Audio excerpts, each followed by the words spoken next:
Bismillahirrahmanirrahim. Assalamualaikum warahmatullahi wabarakatuh. Waalaikumsalam Waalaikumsalam warahmatullahi wabarakatuh. warahmatullahi Alhamdulillah. Alhamdulillahillazi arsala rasulahu bil huda wa dinil haq liyuzhira ala dini kulli kafa billahi syahida asyhadu an la ilaha illallah wa asyhadu anna muhammadar rasulullah. Rabbi sahli sadri wa yassir li amri wa hlul 'uqdatam min lisani yafqahu qawli amma ba'd. Puji syukur kita ucapkan kepada Allah Subhanahu wa taala yang mana pada malam hari ini kita semua masih diberikan kesehatan jasmani maupun rohani sehingga kita semua bisa bertemu kembali di dalam komunitas ini, tentunya bersama moderator rutinan pada hari Rabu, yakni bersama moderator Sipani, yang mana Allah Subhanahu wa taala telah menciptakan langit tanpa tiang, bumi tanpa gantungan, laut-laut, gunung-gunung tinggi menjulang, serta lautan yang begitu dalam, dan menjadikan manusia sebagai khalifah alam. Tiada kata-kata seindah kata-kata mutiara, tiada kata-kata manis manis kata cinta, dan tiada kata-kata yang mulia semulia kata alhamdulillah. Semoga Allah SWT memberikan keberkahan pada kita semua. Selawat beriringkan salam, tak lupa kita sanjungkan kepada sosok pemuda pemimpin alam. Ialah putra gurun pasir, pada Senin subuh ia lahir, patung-patung di sekitar Ka'bah jatuh tersingkir. Ialah Nabi kita yang terakhir, Nabi Yunal Karim, Nabi Yunal Mustafa, Nabi Yunal Muhammad Sallallahu Alaihi Wasallam, mana telah berjuang dari pagi hingga ke petang, dari siang hingga datangnya malam, tak takut nyawanya melayang terhunus oleh pedang demi umatnya yang tersayang. Beliau rela bermandikan darah, berhujankan anak panah demi umatnya yang tercinta, demi menegakkan kalimatillah la ilaha illallah. Kalau dulu orang mengenal Islam itu agama yang suka berperang, agama yang kasar, sampai beliau mengubah pola pikir manusia dari zaman dulu. Ketika mereka mendengar Islam, pasti mereka berpikir agama Islam itu agama yang kasar, agama Islam itu agama perang. Telah diubah menjadi kita mengenal sampai sekarang itu Islam itu agama yang indah.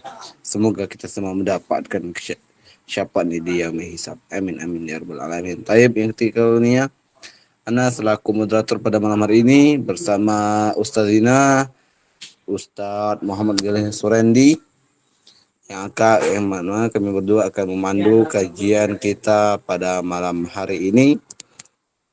Yang mana kajian kita pada malam hari ini ini bertema jangan memaksakan sesuatu nanti kecewa, bersama komunitas sahabat Fisabilillah dan bersama Ustazina Al-Fadil Al-Mukarram Ustadz Aji Wahyudi.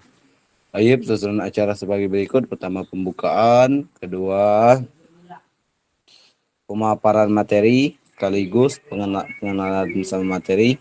Yang ketiga, sesi tanya jawab.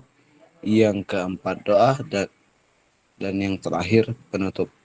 Baik, untuk mengambil barokahnya kita pada malam hari ini, marilah kita semua membuka acara pada malam hari ini dengan bersama-sama melapaskan umul kitab ila hadrat Nabi Mustafa sallallahu alaihi wasallam wa alihi wa zuriyati bi barakatil Fatihah.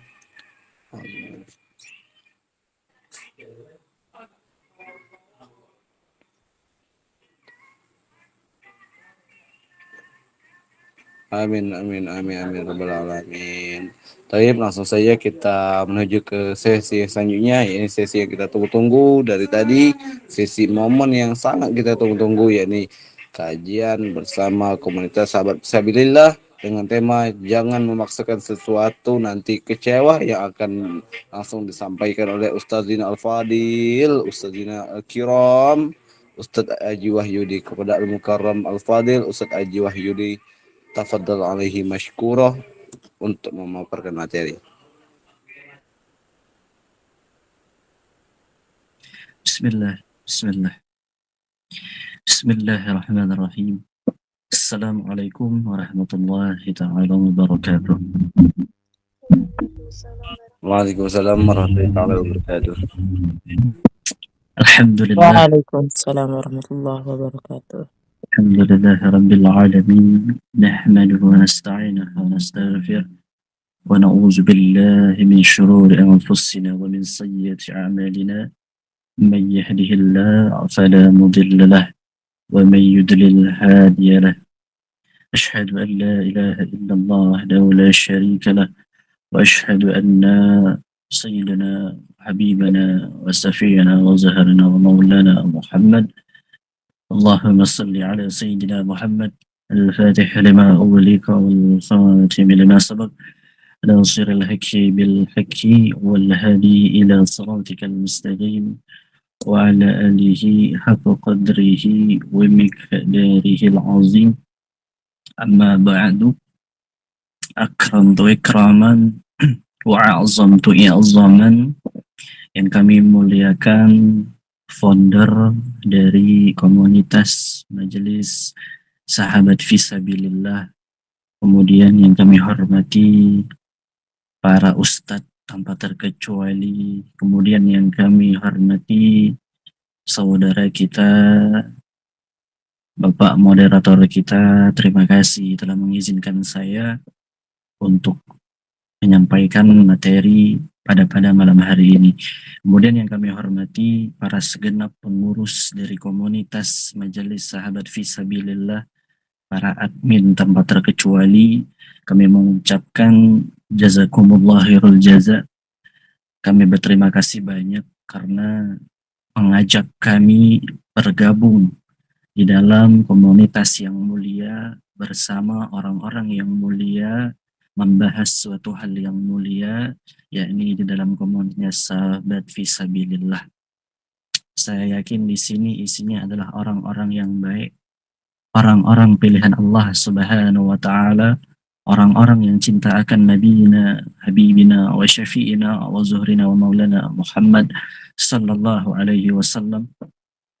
Allahumma salli ala Sayyidina Muhammad wa ala ali Sayyidina Muhammad. Kita ucapkan Alhamdulillah, Alhamdulillahi Rabbil Alamin, yang mana dikatakan oleh Bapak saudara kita, Bapak moderator tadi, bahwa perkataan yang paling mulia adalah kita mengucapkan Alhamdulillah.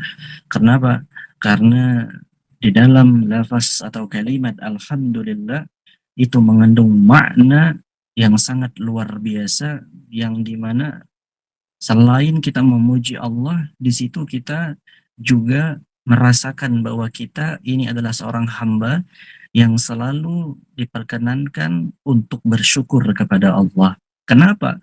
Karena kita adalah seorang hamba, seorang makhluk yang baru, seorang yang diciptakan oleh Allah dalam keadaan yang lemah, yang jahil, yang tak tahu apa-apa. Kemudian Allah memberikan kita nikmat yang tak terhingga, baik itu nikmat kita dijadikan orang yang mukmin, orang yang beriman.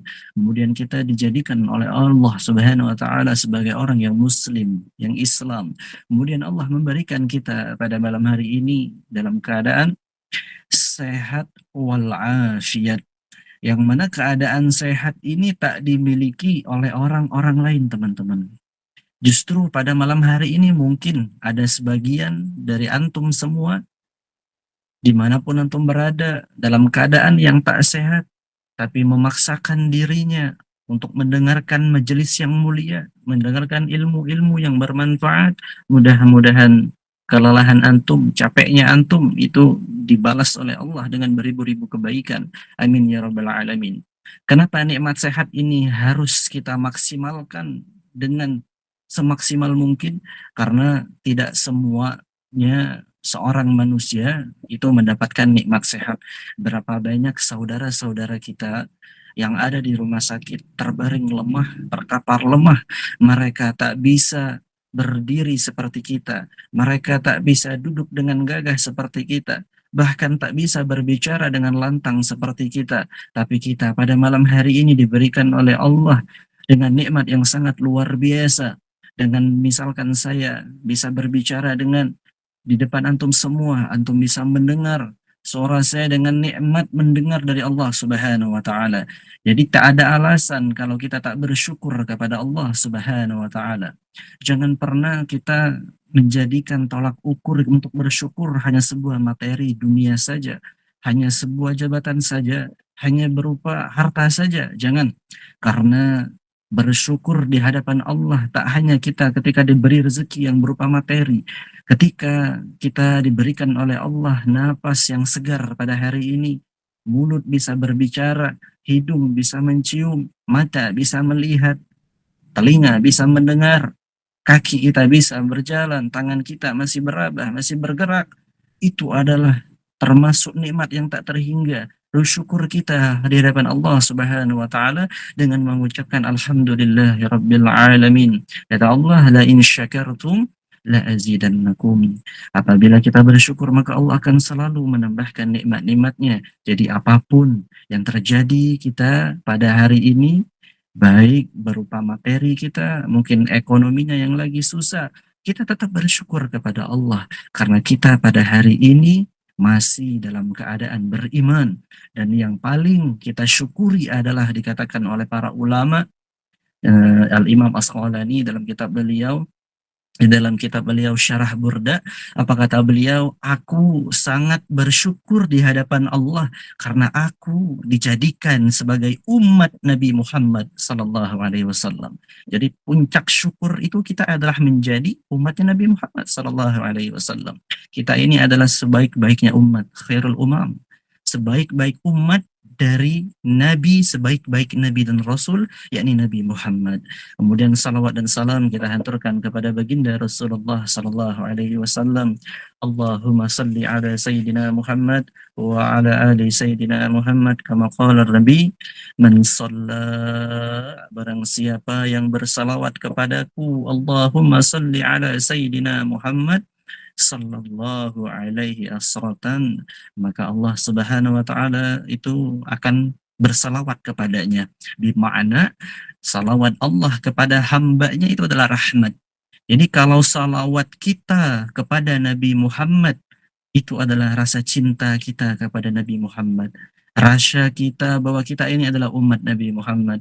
Tapi kalau malaikat yang bersalawat kepada hambanya Allah, seperti yang dikutip dari hadis Nabi Muhammad sallallahu alaihi wasallam, orang yang menuntut ilmu itu selama dia duduk di majelis ilmu, menuntut ilmu dengan mencari ridho Allah, maka seketika itu, selama itu para malaikat menyampaikan salawat kepadanya. Maknanya apa? Bukan salawat seperti kita, tapi salawatnya malaikat adalah sebuah istighfar, minta ampun kepada Allah. Ya Allah, ampuni si fulan selama kita dalam majelis ruang lingkup majelis ta'lim. Kemudian ada salawat salawat Allah kepada hambanya, yakni berupa rahmat. Bimana apa? Maksudnya jika kita bersalawat satu kali, Allahumma salli ala Sayyidina Muhammad, maka saat itu Allah akan memberikan kita rahmat 10 kali lipatnya. Bayangkan, satu kali dibalas Allah 10 kali rahmat. Bagaimana kita bersalawat kepada Nabi Muhammad selalu, bahkan tak terhitung lagi. Kita basahi lidah kita selalu bersalawat kepada Nabi Muhammad sallallahu alaihi wasallam. Baik, kita pada malam hari ini saya izin khususnya kepada para ustadz yang hadir di sini tanpa terkecuali dan para pengurus tanpa terkecuali, kita dikasih tema oleh admin grupnya atau pengurus komunitasnya. Temanya itu jangan terlalu memaksakan, nanti kecewa. Sebelum itu teman-teman, sebelum kita membedah tema kita pada malam hari ini, mohon maaf, ini saya dikasih waktu berapa menit nih?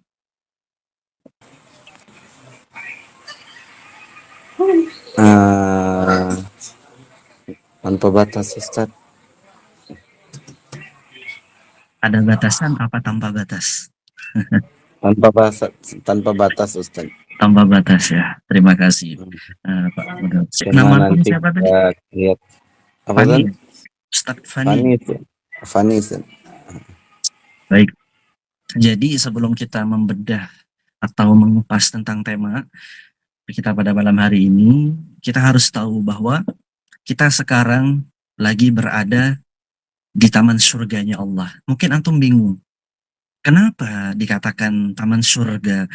Padahal mungkin antum yang ada di sana lagi di kamar, mungkin ada yang lagi nongkrong, mungkin ada yang lagi di dapur, mungkin ada yang ada lagi di warung. Tapi pada hakikatnya, kata Rasulullah Sallallahu Alaihi Wasallam, "Idza marartum biryadil jannah farta'u." Dikatakan kepada para sahabat, wahai sahabatku, apabila kalian melewati kebun surga, farta'u, maka singgahlah. Kemudian kata para sahabat, ma wahai Rasulullah, itu kebun surga yang seperti apa wahai Rasulullah? Para sahabat berpikir, padahal ketika itu masih di dunia, bukan berada di surga, bukan berada di akhirat. Kata Rasulullah, wa majalisul ilmi. Taman surga yang saya maksud adalah, kata Nabi, adalah majelis-majelis ilmu. Ustadz, kita ini kan online, bukan seperti sahabat Nabi yang duduknya secara langsung bersama Nabi, bisa menatap wajah Nabi, bisa duduk dengan para sahabat lainnya. Iya, ketika itu. Tapi pada akhirnya di zaman yang modern sekarang, alhamdulillah, ada orang yang mulia, ada orang yang baik, membuat komunitas yang baik agar dimanapun orang yang ingin belajar, yang jauh, yang dari jauh, dari pulau yang berbeda-beda di seluruh negeri ini, bisa terhubung secara satu di dalam komunitas yang mulia ini, yakni komunitas sahabat fisabilillah. Yang isinya apa? Tak mungkin foundernya atau yang menciptakan komunitas ini untuk menggibah orang, untuk membahas politik-politik kotor, untuk memfitnah para pejabat atau menggibah orang lain, tak mungkin.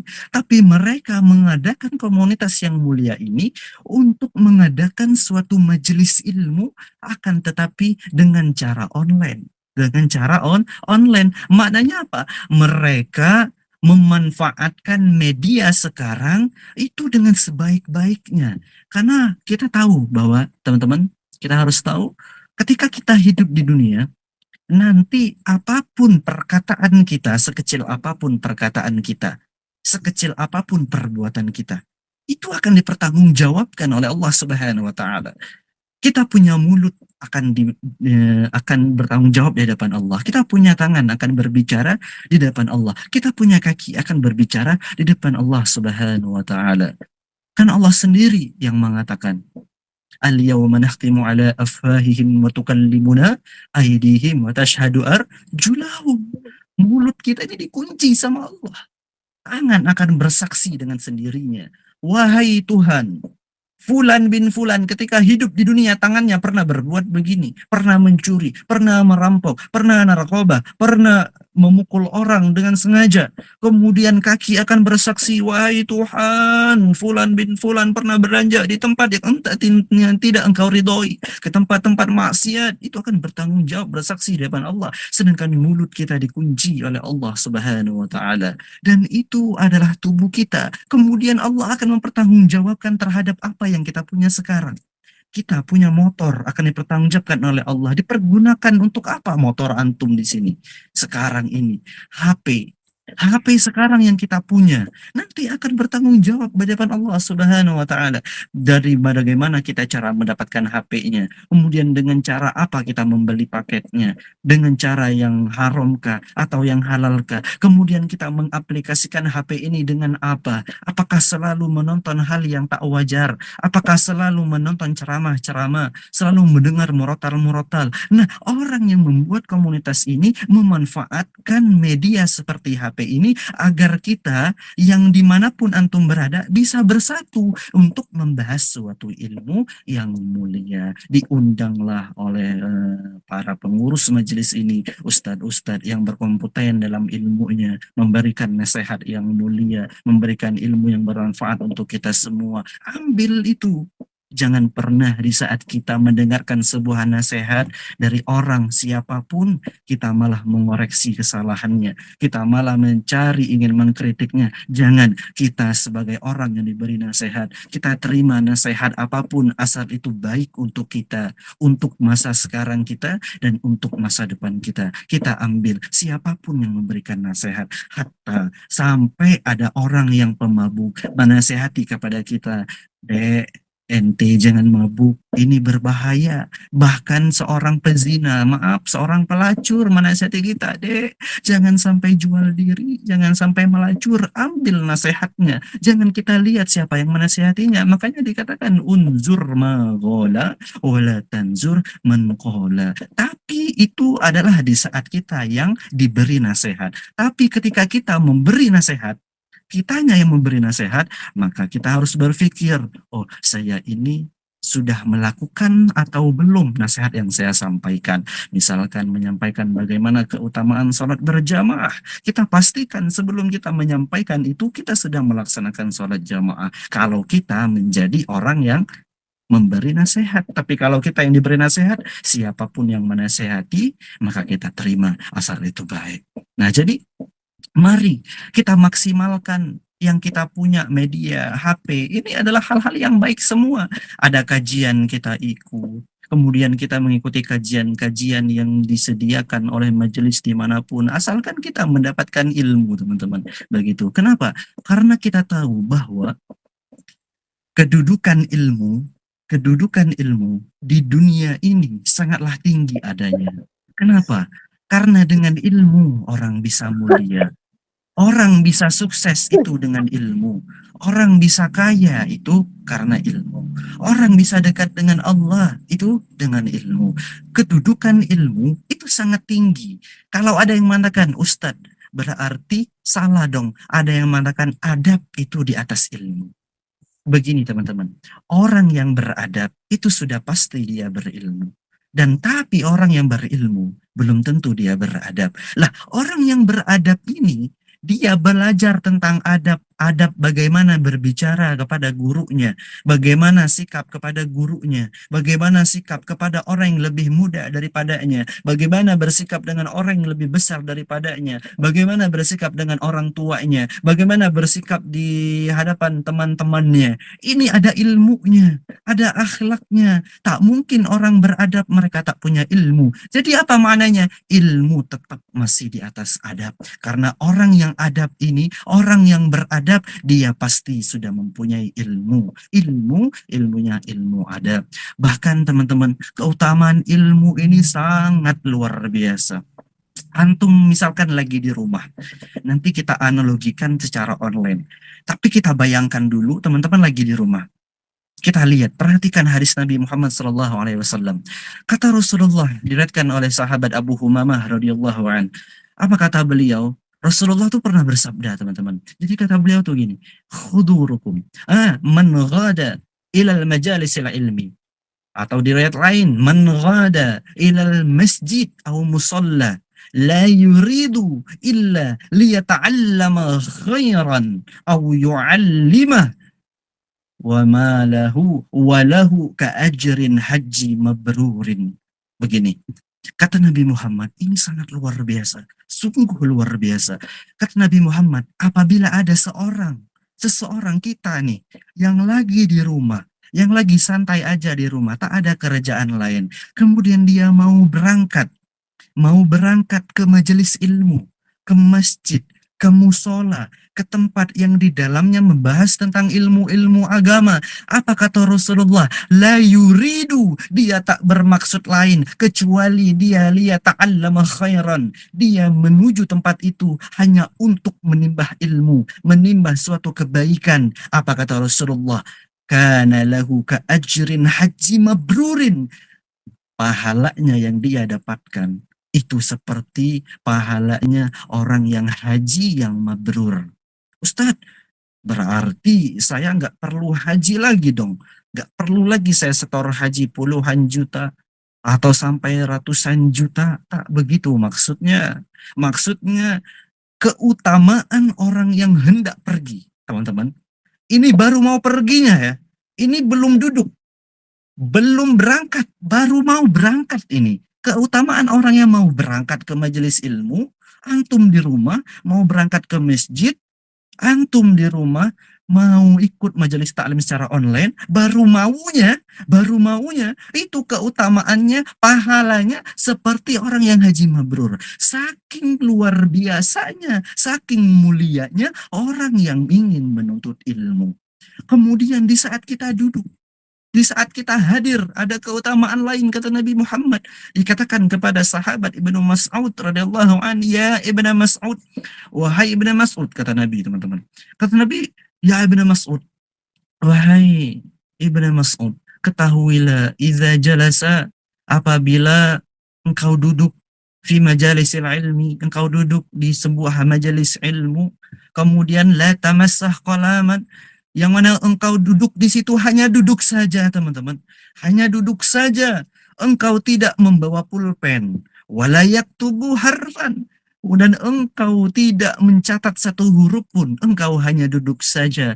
Apa pahalanya, kata Nabi Muhammad SAW? Itu sama halnya, kata Nabi, khairun laka, itu lebih baik, kata Nabi Muhammad, daripada kita tusalli ala min alfil janazah. Seketika itu lebih baik daripada kita mensolati 1000 jenazah. Jadi teman-teman, kita bayangkan seorang amil, orang-orang masjid tuh, kalau mencolati sehari 1000 orang, itu pasti patah itu. Kakinya, tangannya. Kenapa? Karena 1000 orang tuh bukan dikit. Nah, keutamaan orang yang duduk ini ya, hanya duduk saja, nggak bawa pulpen, nggak bawa buku untuk mencatat, hanya duduk saja. Baik itu duduk sambil lihat kanan kiri, atau dusik, duduk sambil berisik, atau duder, duduk sambil nyender. Pokoknya dia duduk, tapi duduknya di majelis ilmu. Antum sekarang lagi duduk. Sekarang ada nggak yang lagi rebahan? Kalau antum sekarang yang ada lebih rebahan, maka antum bukan dari hadis Nabi, bukan dari kelompok yang Nabi utamakan di sini. Jadi yang lagi rebahan, kita duduk sama-sama. Ya, kita duduk. Karena apa? Karena duduk ketika di majelis ta'lim, itu pahalanya lebih baik daripada orang yang mensolati 1000 jenazah. Ini apa maknanya, teman-teman? Saking luar biasanya. Duduk aja. Kalau duduk aja tak bawa pulpen, tak bawa buku untuk mencatat, bagaimana kalau kita duduk untuk ilmu dengan rapi, dengan pakaian yang suci, dalam keadaan berwudu, dengan keadaan beradab, dengan keadaan membawa pulpen, mencatat apa-apa yang perlu dicatat, amalan apa yang perlu diamalkan, dicatat kemudian diamalkan, nasihat apa yang perlu kita catat kemudian kita ingatkan. Itu sangat luar biasa. Kalau duduk saja tanpa membawa pulpen, tanpa membawa buku, keutamaan yang sangat luar biasa. Apalagi kita yang bawa pulpen dan bawa buku. Ini apa? Maknanya apa? Saking ilmu ini sangat luar biasa, teman-teman. Ilmu ini sangat luar biasa.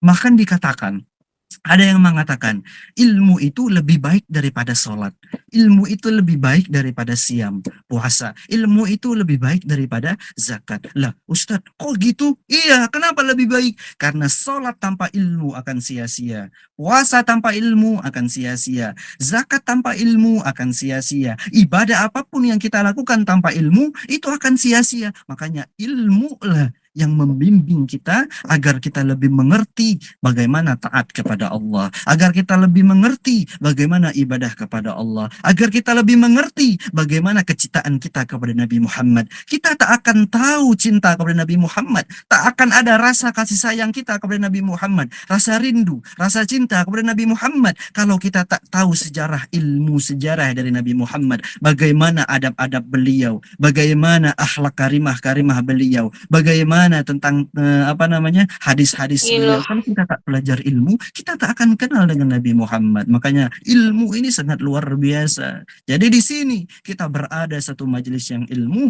mudah-mudahan nanti kita mendapatkan ilmu yang bermanfaat dan kita menjadi orang yang dimaksudkan oleh Nabi Muhammad SAW. Teman-teman, berkenaan dengan tema, jangan memaksakan sesuatu berlebihan karena takut kecewa, ya itulah kurang lebih temanya. Jadi kita kaji, ada bab itu di dalam kitab Imam Nawawi, namanya mungkin yang mondo pernah belajar, itu nama kitabnya kitab Riyadus Sholihin. Itu ada babnya. Di dalam kitab Riyadus Sholihin ada bab yang menjelaskan tentang babun nahyi min takalluf. Larangan seseorang dalam masalah takalluf. Apa itu takalluf? Takalluf itu adalah sebuah paksaan. Sebuah paksaan atau keterpaksaan, memaksakan di luar kehendaknya. Itu ada babnya. Apa kata Imam Nawawi? Ma huwa ma fi'lun wa qaulun masubiqat lahu. Apa itu sebenarnya? Lupa saya redaksi kitabnya itu.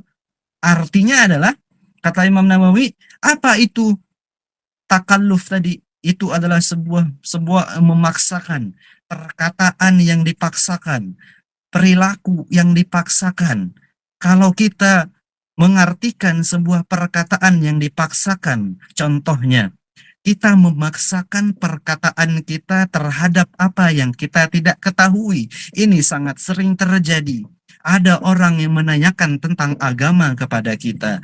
Kemudian karena kita takut malu, karena kita gengsi, karena kita takut dianggap bodoh, kita pura-pura tahu, memaksakan diri kita untuk berkata-kata seenaknya tanpa pengetahuan ilmu agama.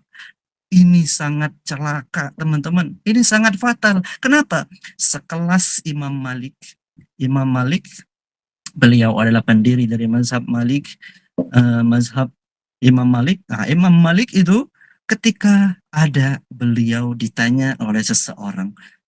Ketika beliau ditanya oleh seseorang berkenaan tentang hukum yang sangat sederhana. Kemudian memang beliau tidak tahu menjawabnya ketika itu. Tapi bukan maksudnya beliau itu jahil, bodoh akan ilmu. Enggak, beliau sangat alim, luar biasa. Tapi beliau tak ragu mengatakan, ana la adri, saya tidak tahu. Kemudian orang yang bertanya, wahai imam, ini adalah ilmu yang sederhana. Ini adalah hukum yang sederhana. Masa engkau tak tahu menjawabnya? Apa kata Imam Malik? Ketahuilah, tak ada ilmu yang sederhana, tak ada hukum yang sederhana. Semuanya berlandasan dengan agama. Sekelas Imam Malik takut menjawab kepada sesuatu yang tak bisa dijawab olehnya. Apalagi kita, jangan sampai ketika ada orang menanyakan sesuatu kepada kita, kemudian kita ini memangnya hakikatnya tak tahu. Kita ini memang nggak tahu. Tapi karena kita itu takut gengsi, takut dikatakan bodoh, takut dikatakan ngerti. Apalagi na'udzubillah, kita memaksakan jawaban agar dianggap soleh, agar dianggap alim. Itu na'udzubillah. Jangan memaksakan. Kenapa? Karena itu ada larangan langsung dari Nabi Muhammad SAW. Dari Abdullah bin Umar, yakni Ibnu Umar meriwayatkan, nuhina min takalluf, kami dilarang. Kalau kami dilarang, berarti suatu yang dilarang ini bukan main-main. Apa yang dilarang? Min takalluf. Untuk takalluf, memaksakan kehendak di luar kehendak kita, di luar kapasitas kita. Jangan pernah kita berucap kata-kata apapun kalau kita tak mengerti apa yang kita katakan itu secara hakikatnya. Apalagi perilaku. Antum memaksakan sesuatu, apapun itu ya, apapun itu. Nanti kita bahas, ada kecuali, ada nih. Boleh kita memaksakan sesuatu kecuali dengan satu hal itu. Nah, apapun itu, kita nggak boleh memaksa apapun yang membuat kita, yang akhirnya kecewa pada diri kita sendiri. Apalagi kita memaksakan untuk orang itu bersama dengan kita.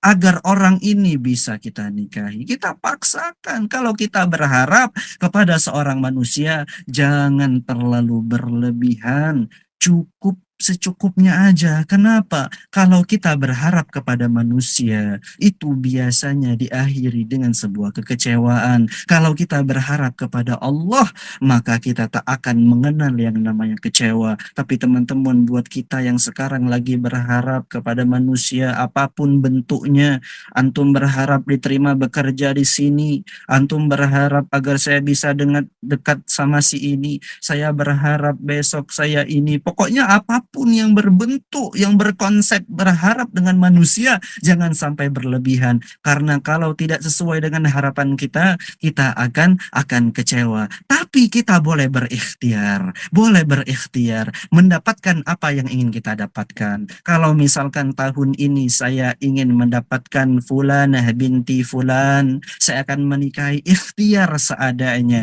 Jangan pernah mengharapkan sesuatu yang berlebihan, apalagi kepada manusia, teman-teman. Manusia ini berpotensi, seorang laki-laki, seorang perempuan itu bisa memberikan potensi mengecewakan, bukan karena dia laki-laki yang jahat, bukan karena dia perempuan yang jahat, tapi karena dia adalah seorang manusia. Seorang manusia itu berpotensi untuk mengecewakan siapapun tanpa terkecuali. Nauzubillah. Tapi kita jangan pernah membuat kecewa manusia yang mulia, yakni Nabi Muhammad SAW. Jangan membuat Nabi kecewa dengan ucapan-ucapan kita. Jangan membuat Nabi kecewa dengan perilaku kita. Jangan membuat Nabi kecewa dengan habit kita atau kebiasaan kita. Buat Nabi bahagia, buat Nabi bergembira karena ucapan kita, karena perilaku kita. Tapi kita boleh memaksakan sesuatu yang satu, yakni adalah ibadah kita di hadapan Allah. Teman-teman yang dimuliakan oleh Allah, setiap sifatnya yang terpaksa itu tidak diperkenankan di dalam Islam, kecuali dalam masalah ibadah. Bahkan ibadahnya juga adalah ibadah yang wajib hukumnya. Adalah ibadah yang wajib hukumnya. Seperti halnya dengan sholat. Sholat itu wajib ya teman-teman. Sholat itu wajib. Kenapa sholat itu wajib? Coba kita lihat. Perintah sholat ini bukan sembarangan. Ketika Allah memerintahkan orang untuk berpuasa, kita untuk berpuasa, Allah hanya menitipkan ayat kepada malaikat Jibril agar sampai kepada Nabi Muhammad. Ya ayyuhalladzina amanu kutiba alaikumusiyam. Ketika Allah menyampaikan perintah zakat, hanya ayatnya yang turun. Ketika Allah memerintahkan untuk sedekah, ayatnya yang turun. Tapi ketika Allah memerintahkan untuk sholat, Nabi langsung yang dipanggil oleh Allah. Langsung Nabi yang dipanggil oleh Allah, berhadapan dengan Allah Subhanahu wa Ta'ala. Apa maknanya? Saking pentingnya sholat di dalam kehidupan kita. Makanya wajib hukumnya sholat. Apa sih definisi wajib? Apabila kita laksanakan mendapatkan pahala. Apabila kita tinggalkan kita mendapatkan dosa. Nah, untuk melaksanakan sholat ini, kalau kita menunggu untuk ikhlas, saya katakan lagi, kalau kita menunggu untuk ikhlas, maka berat kita untuk melakukannya, teman-teman. Kalau kita menunggu ikhlas, maka berat untuk melakukannya. Karena di saat kalau kita mau sholat dulu, kita harus memaksakan dulu. Kita paksakan itu untuk sholat. Ustadz, saya malas. Paksakan untuk agar tidak malas. Kenapa? Karena kalau sholat itu, ketika kita dimulai dengan terpaksa, dia akan terbiasa. Dari terbiasa, dia akan mulai istiqomah. Dari istiqomah, dia akan timbul rasa cinta kepada ibadah itu. Ketika dia sudah timbul rasa cinta, maka dia tak mengharapkan pahala, melainkan dia mengharapkan ridho Allah. Jadi kita ini yang awalnya terpaksa akan jadi terbiasa. Kemudian terbiasa, kita mulai istiqomah. Kemudian habis istiqomah, kita mulai cinta kepada sholat itu sendiri. Dan awalnya kita sholat karena takut akan ancaman Allah Subhanahu wa Ta'ala. Kenapa kamu sholat? Saya takut nanti masuk neraka. Tapi kalau kita sudah cinta kepada ibadah sholat ini, maka kita bukan takut kepada neraka, bukan mengharapkan pahala, melainkan kita murni mencari ridho Allah. Jadi yang namanya adalah tentang ibadah wajib itu harus kita paksakan diri kita. Nah, bagaimana dengan hal-hal yang sunnah? Seperti halnya menuntut ilmu, seperti halnya bersedekah, itu biasanya harus ada motivasi dari situ agar kita berbuat agak terpaksa gitu ya kan, kayak menuntut ilmu. Antum mungkin di sini ada yang punya kerjaan malam ini, tapi dengan motivasi, ya Allah, ini majelis ilmu. Masa saya nggak mau nuntut ilmu? Masa saya nggak mau catat ilmu? Masa saya nggak mendengarkan ilmu yang disampaikan oleh pemateri pada malam hari ini? Motivasi sendiri sampai dia terpaksa untuk ikut. Dan itu nilainya juga ada pahalanya. Masalah ikhlas itu hanya kualitas dari seseorang dapat pahala dari Allah. Nanti itu tadi yang awalnya kita sholat karena terpaksa, nanti kita akan kalau udah terbiasa istiqomah cinta, barulah kita akan ikhlas menunaikan ibadah itu. Jadi apapun teman-teman, semuanya di sini dimanapun antum berada, apapun yang antum lakukan, itu jangan sama sekali antum terlalu memaksakan. Apalagi antum memaksakan di luar kehendak antum. Jangan sampai kita ini apa adanya saja. Apalagi jangan pernah kita hijrah karena ingin diakui oleh manusia. Dan jangan pernah kita hijrah karena ingin dipuji oleh manusia, dan jangan pernah kita hijrah itu karena kita ingin mendapati circle-circle yang mulia. Jangan, tapi di saat kita hijrah cari ridho Allah Subhanahu wa taala. Karena di dalam kita berhijrah ini teman-teman, ujiannya sangat luar biasa. Ujiannya sangat luar biasa. Yang biasanya kita tak pernah diberi ujian, tapi ketika hijrah kita diberi ujian, itu apakah Allah jahat kepada orang yang berhijrah? Tidak. Justru ketika kita makin dekat dengan Allah, maka ujian itu semakin bertubi-tubi datang kepada kita. Jangan sampai kita menganggap ujian itu adalah sifat jahatnya Allah. Tidak. Allah tidak punya sifat atau asma yang bermakna jahat. Justru dengan ujian itu kita diakui hijrahnya oleh Allah.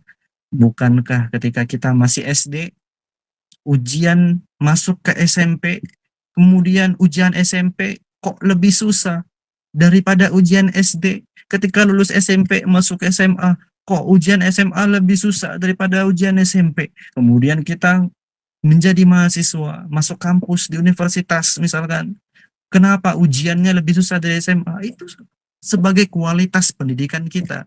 Kualitas pembelajaran di SD tak sama kualitas di SMP. Kualitas pembelajaran di SMP tak sama kualitasnya dengan pembelajaran di SMA. Kualitas pembelajaran di SMA tak sama dengan orang-orang yang ada di universitas. Ujiannya pun sesuai kualitas belajarnya. Begitu juga orang makin dekat dengan Allah, maka semakin berat ujiannya. Bukan bermakna Allah itu jahat, tapi Allah benar mengakui hijrah kita. Seberapa jauh kita ini cinta kepada Allah, ridho akan ujian dari Allah Subhanahu wa taala. Nah, untuk kita yang terkadang kecewa terhadap apapun yang kita lakukan, itu bukan kesalahan kita, tapi karena kitanya mengharapkan sesuatu itu secara berlebihan. Apalagi kita memaksakannya, padahal kita sudah tahu endingnya akan kecewa, tapi kita ulangi, kita ingin mengukir kekecewaan yang terulangi dan rasa pahit yang terulangi, padahal kita tahu berharap atau memaksakan sesuatu itu tak dianjurkan dalam agama Islam. Apapun itu teman-teman, kecuali ibadah yang tadi itu harus ada paksaannya. Tapi kecuali itu jangan ada antum memaksakan apapun yang antum inginkan. Jangan, apalagi antum misalkan mau beli iPhone, mau beli mau beli baju-baju brand-brand yang lagi viral misalkan, antum memaksakan, kemudian dengan rasa memaksakan itu mulai itu pikirnya kotor, bagaimana caranya agar saya bisa membeli ini, mulai berani untuk hutang, mulai berani untuk membebani orang lain demi karena ingin memaksakan tadi itu, ingin beli iPhone rela, nauzubillah, apalagi sampai mencuri, rela beli iPhone, mengutang sana sini, padahal kita pakai apa adanya, selagi itu bisa untuk menonton ceramah, untuk ikut majelis ta'lim, bisa untuk WA, bisa untuk nelpon, pakai aja. Jangan sampai kita memaksakan di luar kehendak kita. Apalagi masalah penampilan kita. Penampilan itu boleh kita luar biasa ketika kita berada di hadapan Allah. Kita selama ini coba kita tafakuri teman-teman. Kita rela beli pakaian ratusan ribu, celana ratusan ribu, kadang topi ratusan ribu, itu di luar ketika menghadap Allah. Itu hanya untuk menghadap manusia, agar dipuji oleh manusia. Tapi ketika sholat, sarung seadanya, baju kadang nggak disetrika, ocak-aci. Dalihnya apa? Yang penting kan menutup aurat. Tapi ketika dia berhadapan dengan manusia, dia menyempurnakan penampilannya. Ustadz, saya kan menjaga penampilan. Apa salahnya? Tidak salah antum menjaga penampilan. Tapi kita harus tahu teman-teman, menjaga penampilan di hadapan Allah itu lebih mulia daripada menjaga penampilan di hadapan para manusia.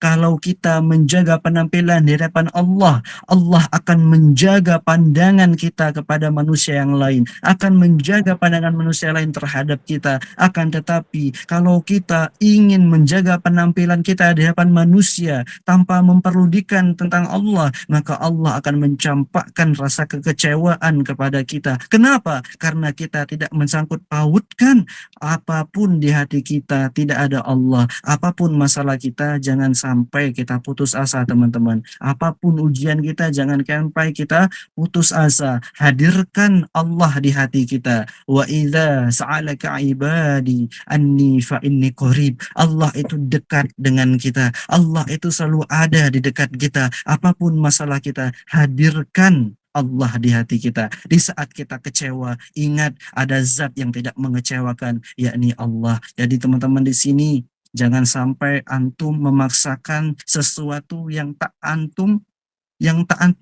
mampu antum lakukan sebenarnya. Jadi kita nih apa adanya saja. Tapi Ustadz, saya mampu. Kalau mampu beda lagi. Ini kan konsepnya adalah memaksa. Kalau orang itu sudah memaksa, berarti dia udah di luar kehendaknya. Sudah di luar kemampuannya. Dia memaksakan. Apalagi dengan cara-cara yang tidak ridhoi oleh Allah Subhanahu wa Ta'ala. Jadi teman-teman, semua itu tergantung kitanya. Kita nih punya nggak ilmu? Punya nggak pengetahuan bagaimana di saat kita kecewa, bagaimana tentang rasa kita ketika ingin memaksakan. Kalau kita punya ilmu, kita setidaknya punya rem. Kita punya rem. Waduh, kan ini nggak boleh. Nah, itu ilmu tuh. Itu ilmu. Kenapa teman? Ilmu di mata Allah dan di mata Nabi Muhammad itu adalah kunci agar kita dekat dengan Allah dan kita dekat dengan Nabi Muhammad SAW. Kita yang hadir di sini pada malam hari ini, duduk di sini, dimanapun antum berada, maka jangan pernah antum bosan untuk mencari ilmu, menuntut ilmu. Karena hukum ilmu ini adalah wajib. Faridatul ilm, utlubul ilm, faridatun ala kullil muslimin wal muslimat. Mencari ilmu itu fardu. Fardu itu kan ada dua teman-teman. Ada fardu ain. Fardu ain ini per individual, nggak boleh diwakili. Kayak misalkan menuntut ilmu tauhid itu kan fardu ain, seperti sholat itu fardu ain. Kemudian ada fardu kifayah, wajibnya fardu kifayah, seperti sholat jenazah. Ada di kampung kita orang meninggal dunia, kemudian tidak ada yang mensolatinya, maka sekampung itu dosa hukumnya. Tetapi kalau ada orang yang meninggal, kemudian dia ada orang yang mensolatinya 1, 2, 3, maka dia sudah menutupi dosa orang sekampung itu. Karena hukum sholat jenazah itu wajib, tapi wajibnya adalah fardu kifayah. Nah, apa? Faridatun ala kulil muslimin. Ilmu apa yang dimaksudkan Nabi ini yang wajib bagi kita untuk menuntutnya? Yang pertama dikatakan oleh Al-Imam Zainuddin bin Abdul Aziz Al-Malibari rahimahullahu ta'ala, ilmu yang wajib itu adalah ta'alluman ilman, kata beliau. Hei, belajarlah kalian ilmu, tusahhihu ta'atan wa tusahhihu qalaqidatan wa tusahhihu wa muzakkiyal qalban. Ada 3 ilmu yang wajib kita tuntut. Yang pertama adalah ilmu yang menghiasi ketaatan kita, yakni ilmu syariat, ilmu fikih tentang ibadah kita, ketaatan kita, ilmu sholat, ilmu puasa, ilmu zakat, ilmu ibadah-ibadah yang lain. Yang kedua adalah tusawhul aqidah, ilmu yang membahas tentang keimanan, kepercayaan kita, tentang akidah kita, bagaimana orang berakidah yang benar, bagaimana agar kepercayaan kita tidak ragu tentang Allah. tolong di sini jawab satu aja atau mewakili. Saya mau bertanya, antum jawab. Saya mau bertanya, Allah itu ada berapa Allah?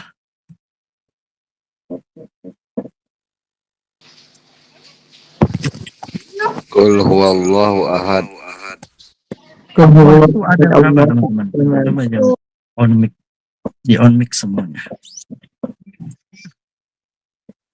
Allah itu ada berapa Allah? Satu. Allah itu ada satu. Kalau Ada Tuhan, satu.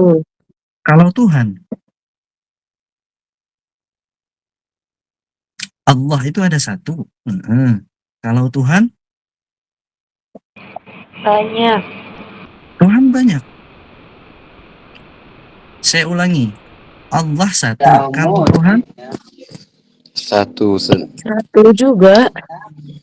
Menurut pandangan Islam satu, Ustaz. ada yang bilang Tuhan banyak tadi?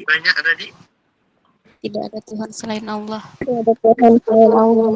Allah itu satu, Tuhan itu satu, yakni Allah.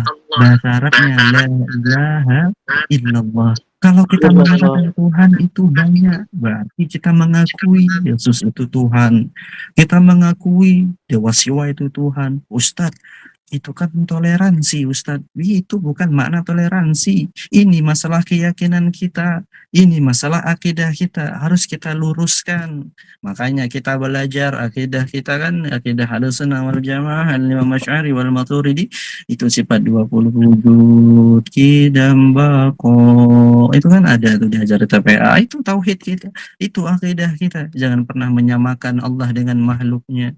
Jangan pernah berkata Allah itu berada di mana, misalkan di tempat di aras. Bukan. Akidah kita bukan begitu. Karena akidah kita, akidah Ahlussunnah wal Jamaah, ini wajib kita tuntut ilmunya. Kemudian apa yang ketiga? Muzakkiyal qulub. Memperindah hati kita. Bagaimana belajar ikhlas. Bagaimana agar kita tidak sombong. Bagaimana hati kita agar tidak iri dengki. Itu ikhlas. Itu adalah ilmu ihsan, ilmu tasawuf. Bagaimana kita mensucikan, membersihkan hati kita. Jadi 3 ilmu ini harus kita tuntut, teman-teman. Antum punya pengajian, usahakan ada rutinan ilmu fikihnya. Misalkan membahas kitab apa. Kemudian ilmu tauhidnya, membahas kitab apa, misalkan rutinitasnya per minggu 1 kali itu ya kan. Kemudian masalah ilmu adabnya, masalah ilmu tasawufnya itu harus ada. Kenapa? Karena kita yang berhijrah sekarang ini sangat butuh terhadap ilmu-ilmu yang kita butuhkan agar hijrah kita itu sempurna nanti, agar kita diakui oleh Allah dan baginda Rasulullah Sallallahu Alaihi Wasallam. Mungkin pada malam hari ini cukup sampai di sini yang bisa saya sampaikan. Kalau ada kata-kata yang salah, saya minta maaf. Ada Allah, saya mohon ampun. Wabillahi taufiq wal hidayah. Wassalamualaikum warahmatullahi taala wabarakatuh. Waalaikumsalam Waalaikumsalam warahmatullahi wabarakatuh. Masya Allah, syukran kasiran, jazakumullah khairan atas apa yang telah disampaikan oleh Ustaz Zainal Al-Fadil, Ustaz Zainal Al-Kiram, Ustaz Aji. Dan mohon maaf sebelumnya Ustaz,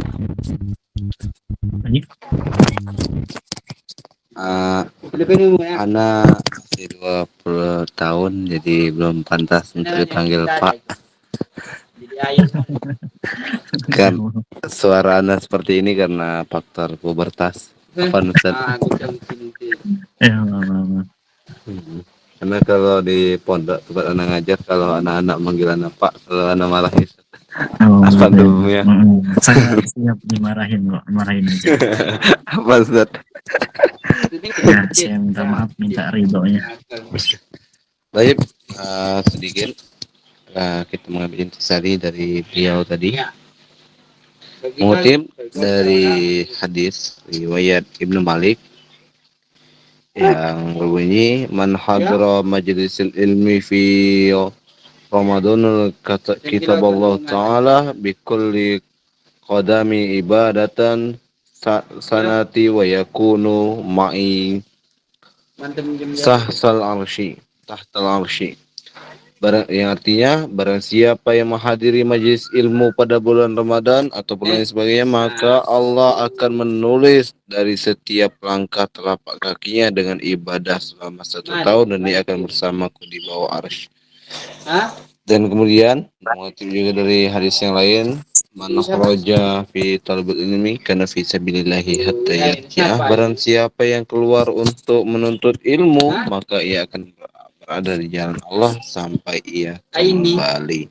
Ditambah lagi oleh Abdullah ibnu Mas'ud, ia pernah berkata, ilmu dan adab bagaikan cahaya yang sangat terang menerang, bagaikan alam semesta.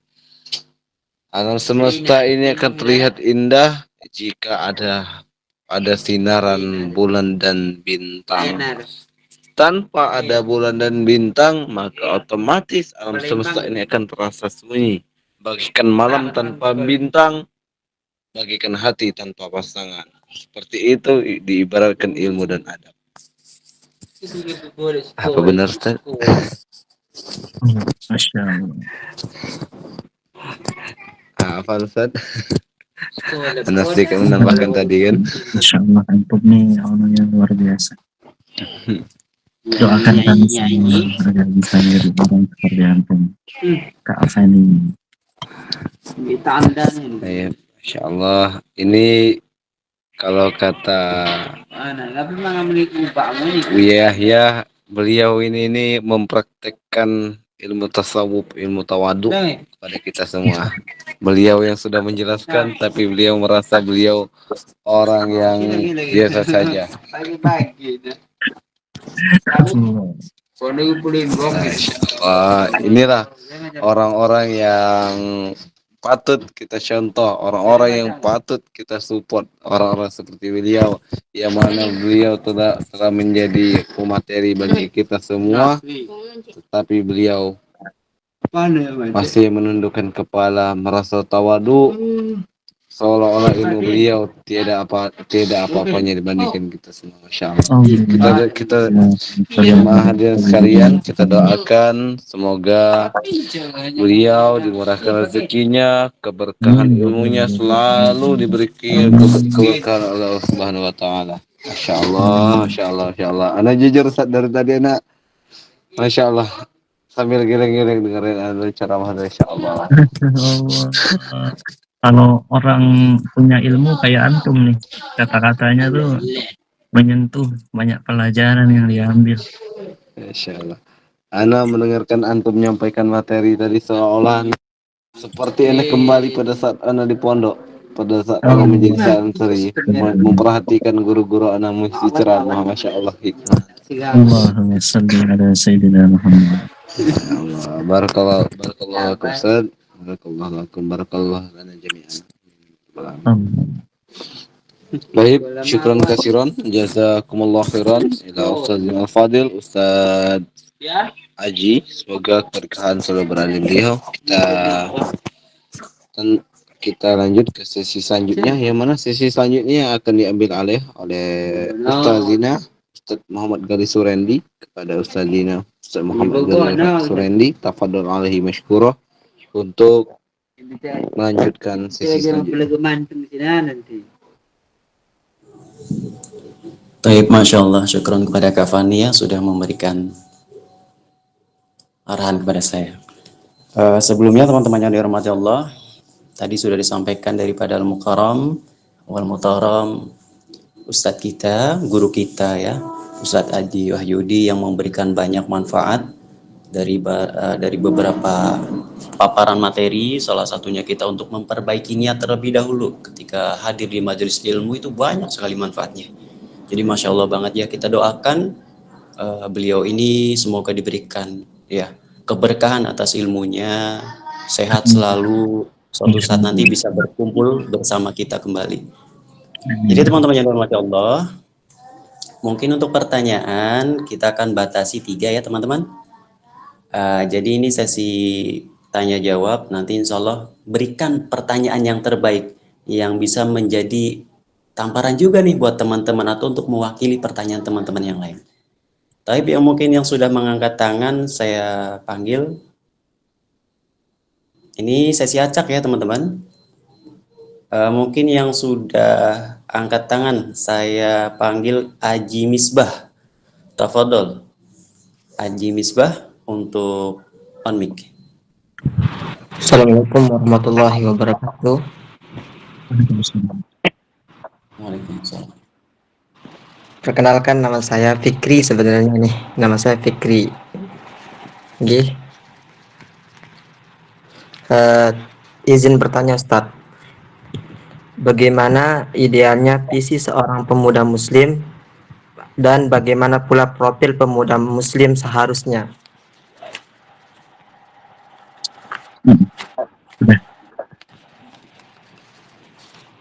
Udah cukup Ustadz. Jadi gimana Ustadz Effendi?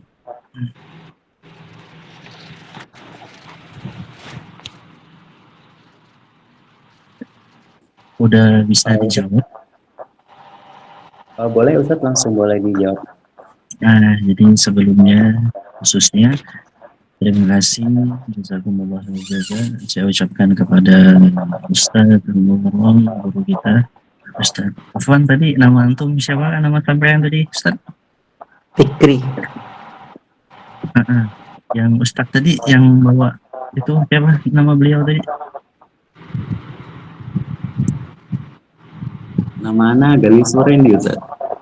Masya Allah, jazakumullah khairan jaza. Mohon bimbingannya Ustadz kalau ada jawaban yang kurang berkenan atau yang mudah untuk susah untuk dipahami, mohon diluruskan. Jadi saya sebelumnya minta izin kepada seluruh asatid, seluruh ustadz-ustadz atau pengajar yang ada di sini untuk menjawab pertanyaan dari Akhina Fikri rahimahullah ta'ala. Jadi pertanyaan beliau itu bisa kita simpulkan adalah bagaimana kita ini bisa dibilang sebagai pemuda muslim sejati gitu ya kan. Jadi teman-teman, kita ini kan ada istilah orang yang mukmin, ada istilah orang yang muslim. Nah, orang yang muslim itu ada orang yang muslim munafik, ada orang yang muslim yang munafik, dan ada orang yang mukmin dan munafik juga. Bahkan ada orang yang muslim atau mukmin tapi dia fasyik. Nah, bagaimana agar kita tak menjadi mukmin yang munafik, mukmin yang fasyik? Bagaimana kita menjadi muslim yang tidak munafik? Agar bagaimana kita tidak menjadi muslim yang fasik? Nah, makanya kalau kita definisikan atau kita ta'arifkan, artikan dari mukmin itu apa? Orang yang mukmin itu kan adalah isim fa'ilnya. Itu adalah pelaku orang yang beriman. Orang mukmin itu adalah panggilan bagi orang yang beriman. Kepada siapa dia beriman? Kepada Allah Subhanahu wa taala. Mana kita beriman kepada Allah, kita percaya kepada Allah.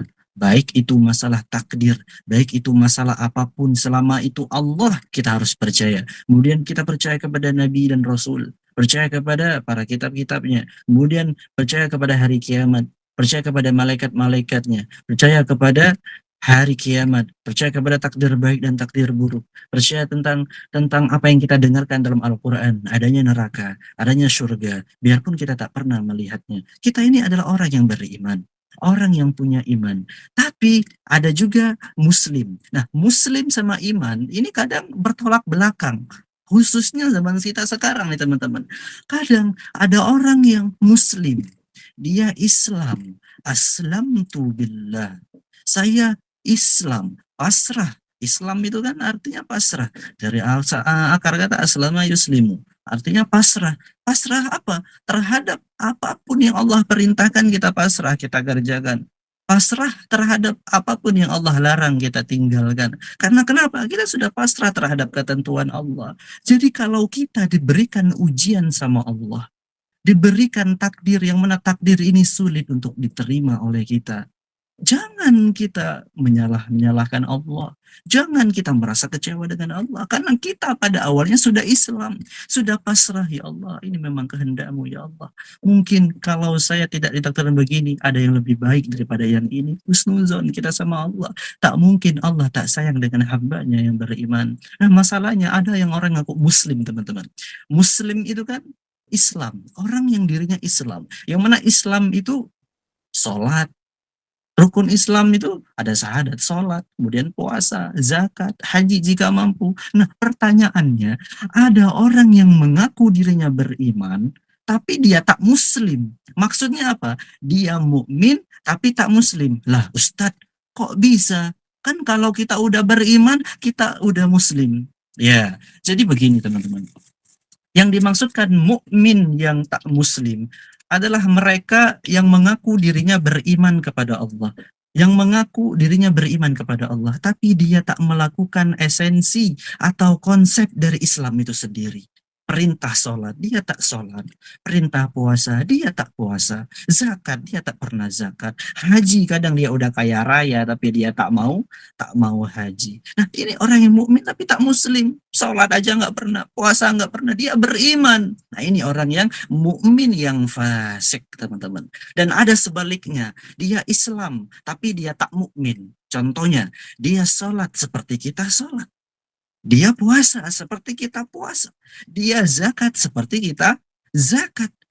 Dia haji seperti kita haji. Tapi hatinya tak beriman kepada Allah. Hatinya tak punya iman di hadapan Allah. Inilah adalah orang yang munafik. Yang mana di zaman Nabi ada tuh orang-orang munafik. Yang mana dia pura-pura dekat Nabi. Dia, para sahabat duduk dekat Nabi. Dia duduk. Para sahabat mendengarkan Nabi menyampaikan hadis-hadis, menyampaikan dauh-dauh dari Nabi Muhammad, dia ikut juga mendengarkan. Nabi sholat, dia sholat. Para sahabat sholat, dia juga sholat. Para sahabat lagi nongkrong duduk-duduk, dia di situ juga. Tapi hatinya, dia tidak beriman kepada Allah. Hatinya benci dengan Islam. Hatinya benci dengan Nabi Muhammad SAW. Ini adalah orang yang kelihatannya muslim tapi hatinya mukmin. Lah, coba kita tafakuri. Kita selama ini termasuk muslim yang bagaimana? Apakah kita muslim yang munafik? Apakah kita mukmin yang fasik? Kita mengaku, Ustadz, saya Islam. Di KTP saya agamanya jelas Islam, Ustadz. Tulisannya gede, Ustadz. Memang iya. Tapi apakah kita sudah mengerjakan terhadap apa yang diperintahkan oleh orang-orang mukmin? Apakah kita lancar sholatnya? Apakah kita lancar puasanya? Apakah kita tunaikan zakatnya? Nah, coba kita tafakuri, kita ini bagian yang mana? Karena muslim yang sejati adalah mereka yang muslim wal mukmin atau mukmin wal muslim. Mereka melaksanakan tugas-tugas mereka sebagai seorang mukmin. Sebagai orang Islam disuruh sholat, dia sholat. Ustadz, saya takut sholat, takut nggak terima, teman-teman.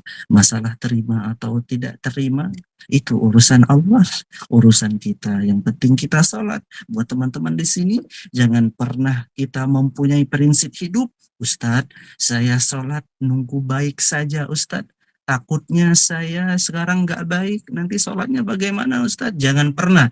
Tapi dengan sholatlah kita menjadi baik. Saya ulangi, jangan pernah kita sholat menunggu. Jangan pernah kita untuk sholat menunggu menjadi baik. Tapi dengan sholatlah kita akan menjadi orang yang lebih baik. Apapun dosa kita, apapun kebiasaan kita, seburuk apapun kita sholat.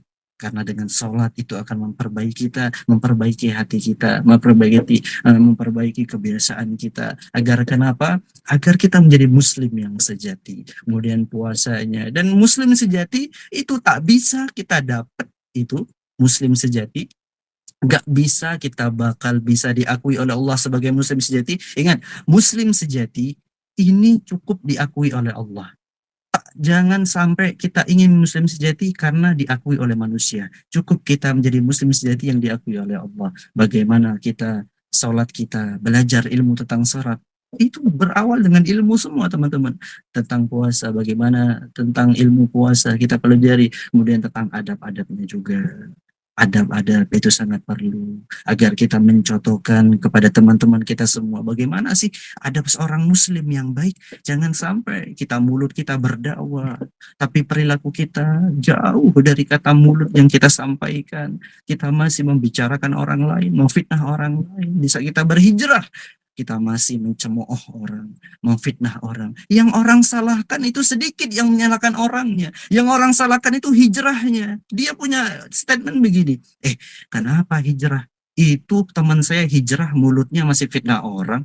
Itu teman saya pakai cadar, pakai syar'i, tapi perilakunya masih begitu. Itu yang disalahkan syariatnya, teman-teman, bukan kitanya. Iya, kalau yang disalahkan itu pribadinya. Ini tapi manusia kebanyakan yang disalahkan itu hijrahnya kita yang disalahkan. Mereka takut hijrah karena dilihat perilaku kita tak sesuai dengan hijrah kita. Jadi perilaku ini, adab ini harus kita contohkan agar kita menjadi muslim yang sejati. Perintah kita laksanakan perintah Allah. Kalau bisa hal yang sunnah kita istiqomahkan, kita lakukan sunnah rawatibnya, kemudian sunnah duhanya, kemudian perilaku adab-adab kita, bagaimana moral kita di hadapan manusia, bagaimana adab kita di hadapan guru kita, bagaimana adab kita ketika kita berjalan di hadapan ramai banyak orang, itu kita agar menjadi muslim yang sejati. Jangan sampai label kita yang katanya hijrah itu tak mencerminkan apa yang kita laksanakan sekarang. Karena banyak zaman sekarang orang yang menyalahkan, ada orang yang bercadar joget-joget, ya kan. Yang disalahkan itu bukan orangnya, cadarnya yang disalahkan. Padahal kan yang harus kita salahkan adalah orangnya. Cadarnya itu hanya apa? Cadarnya itu adalah syariat, jilbabnya itu hanya kewajiban dia sebagai wanita. Jangan pernah salahkan jilbab. Berapa banyak perempuan-perempuan takut berjilbab karena dia merasa untuk apa berjilbab, kalau berjilbab saya perilakunya masih buruk. Padahal itu adalah kewajiban. Ini karena apa?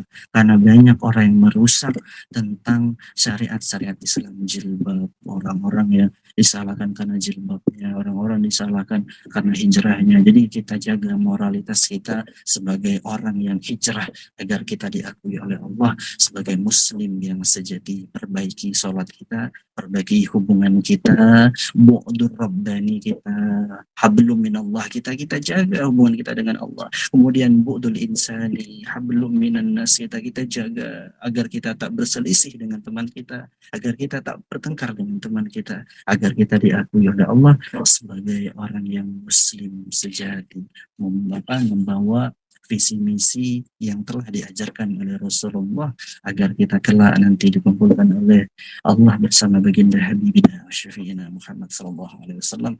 Wallahu alam. Jadi Pak Ustaz, saya kalau ada yang kurang mohon ditambahkan, kalau ada yang diluruskan mohon diluruskan. Assalamualaikum.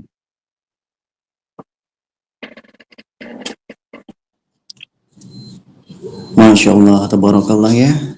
Berikut pemaparan daripada Ustadz kita, guru kita yang sangat sekali bermanfaat tentunya untuk kita ya. Menjadi motivasi bagaimana menjadi orang muslim yang sejati. Jadi insya Allah ya, kalau beliau sudah berkalam, sudah memberikan ulasan, Masya Allah itu banyak sekali faidah-faidah yang kita dapat pada malam hari ini. Jadi sayang banget nih teman-teman ya kalau nggak ngaji nih. Baik, terima kasih Ustadz. Mungkin ini ada pertanyaan kedua. Saya panggil kepada Kak Nazwa. Tafadholi Kak Nazwa yang sudah mengangkat tangan. Oke, Assalamualaikum warahmatullahi wabarakatuh.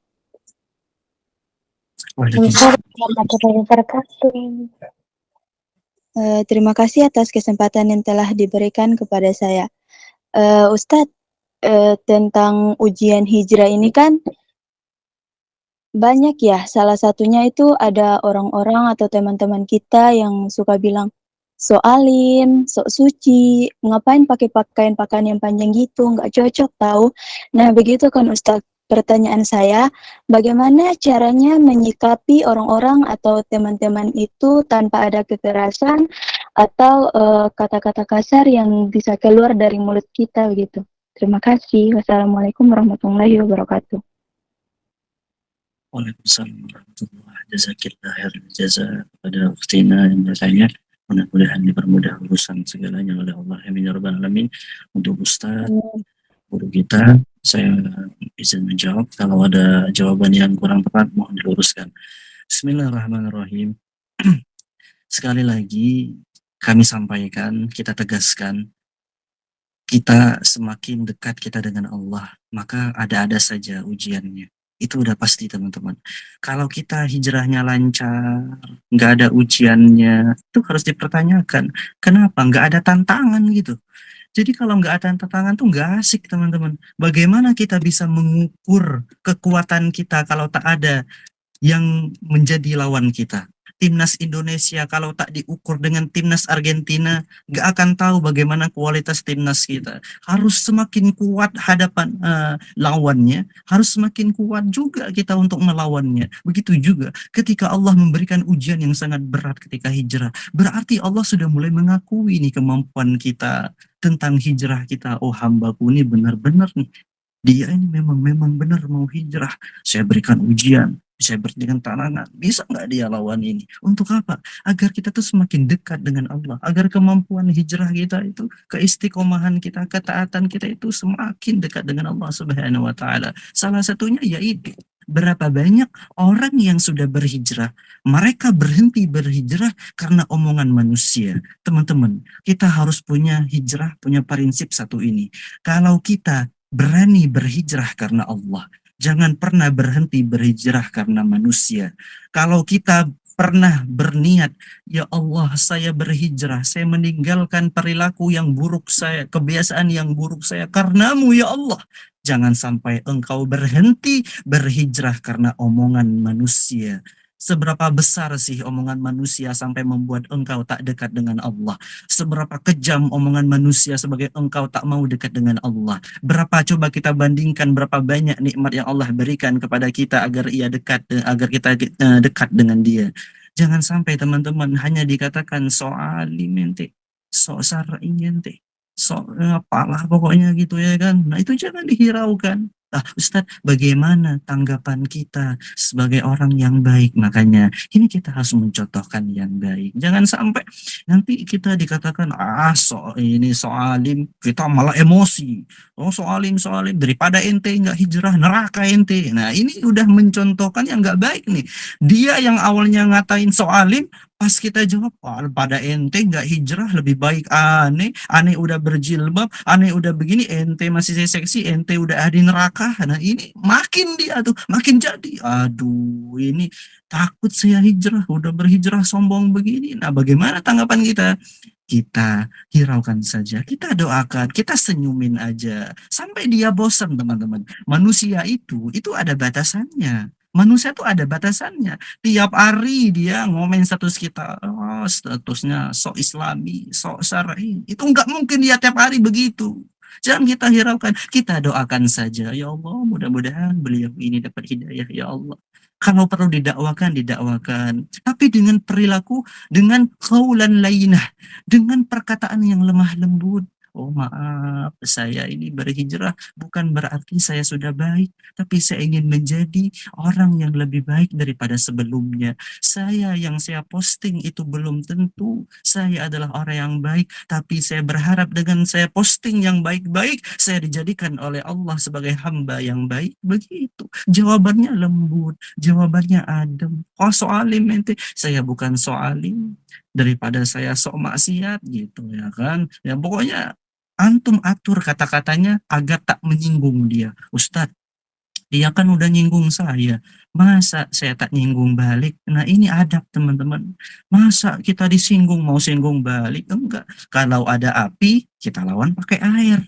Jangan ada api kita kasih arang.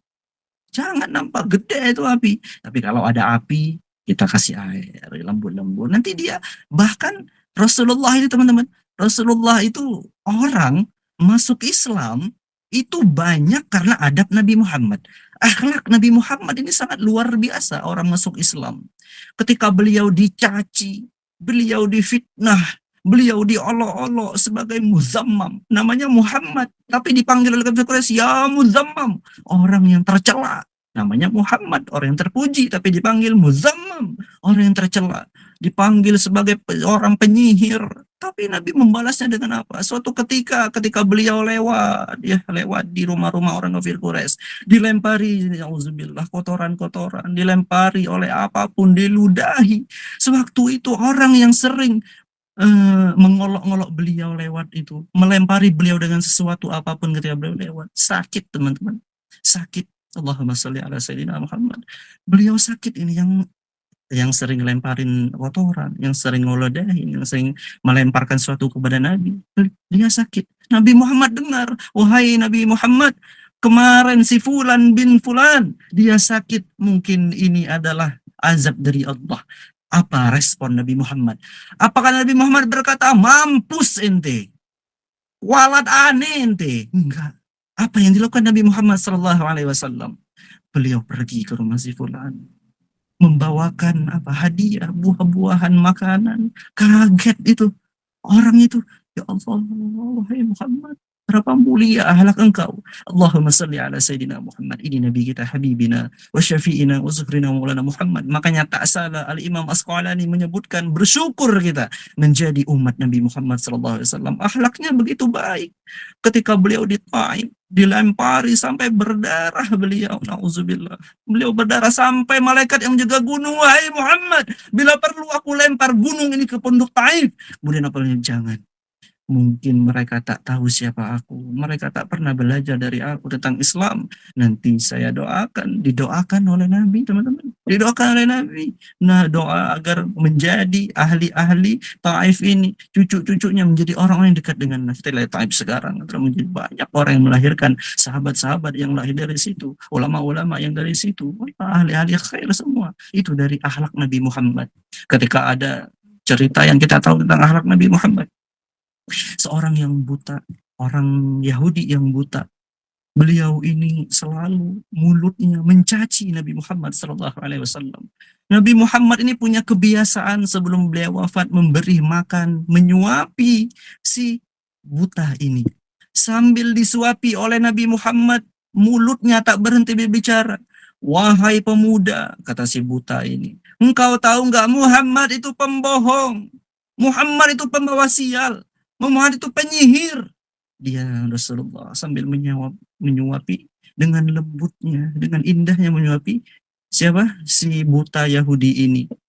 Sampai suatu ketika Nabiina Habibina Muhammad SAW wafat, Abu Bakar yang tahu tentang kebiasaan Nabi Muhammad SAW, beliau menghampiri si orang yang buta ini.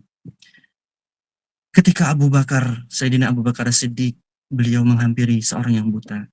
Ketika Abu Bakar menyuapi seorang yang buta tadi dengan suapan yang agak lain menurut si buta ini.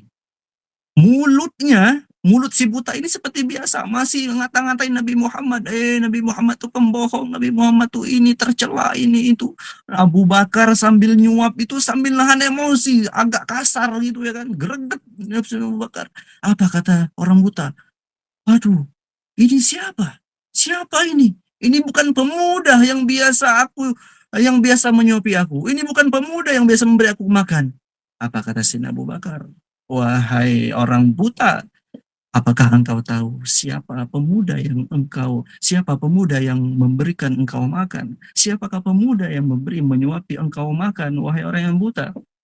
Orang itu, kata Sayyidina Abu Bakar, sudah meninggalkan kita, sudah meninggal dunia. Dia menangis sejadi-jadinya orang yang buta ini, teman-teman. Dia menangis bersedih, ya Allah, itu adalah orang yang baik. Dia setiap hari memberiku makan, menyuapi aku makan dengan lembut, dengan kasih sayang. Kemudian Sayyidina Abu Bakar menjawab, wahai orang yang buta, apakah engkau tahu siapa yang memberikan engkau makan dengan kasih sayang, dengan kelembutan? Itu adalah Muhammad SAW yang engkau caci, yang engkau celah ketika dia menyuapinya. Ketika itu orang yang buta itu terkapar lemas. Dia lemas bukan main, sedih bukan main, nangis bukan main. Dia membayangkan, ya Allah, dia masih bisa bersikap lemah lembut ketika mulutku mencela dia sendiri. Itu adab, teman-teman. Akhlaknya Nabi Muhammad SAW. Jadi untuk kita yang mengaku cinta pada Nabi Muhammad, yang mengaku kita ingin hijrah, ingin dekat dengan Allah dan Rasulullah, kita contohkan adab-adab Nabi Muhammad. Kalau ada yang mencela, kita pikirkan ini belum secelaan orang kafir Quraisy kepada Nabi Muhammad.